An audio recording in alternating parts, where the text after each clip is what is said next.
I'm Troy Kirby with the Journal of Olympia, Lacey, and Tumwater with a quick look at the 2021 Washington State Legislative Session.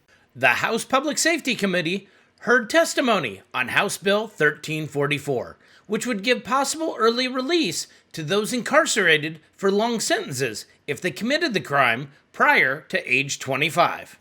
But excessive and long-term sentences for young people only exacerbate harm in communities by isolating them from their families, support systems, and providing little or no rehabilitation. We are open to and welcome the discussion on emerging adults. I know the Criminal Sentencing Task Force right now is in the midst of reevaluating the current sentencing grid. We think that that's a wonderful place to continue this type of conversation. It allows for a wholesale review of current sentencing practices and would allow that to be put into a place where you could evaluate the whole system rather than taking little bits at a time.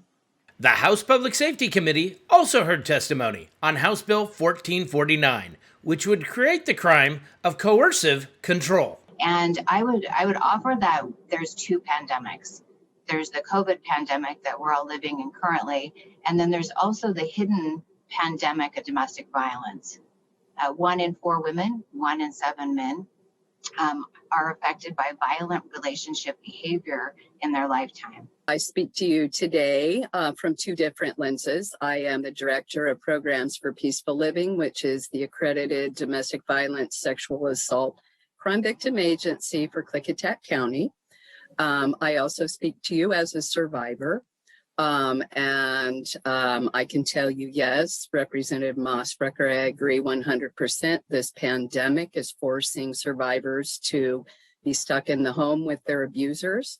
I am testifying today in strong opposition to HB 1449. No one should have to endure coercive control in their relationship.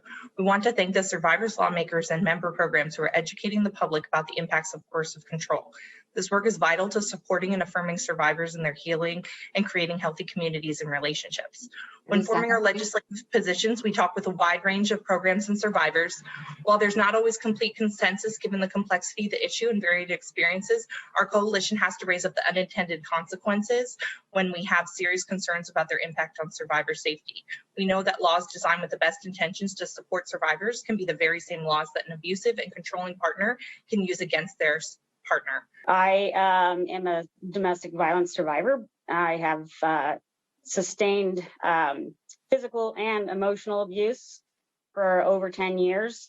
It began with more of a financial restrictions, more of sheltering me from family and friends, more of verbal things that, yelling or whatever if I didn't cook dinner right or didn't wake up on time or answer the phone when he called, etc., which was never reciprocated in the other direction. It was always just towards me.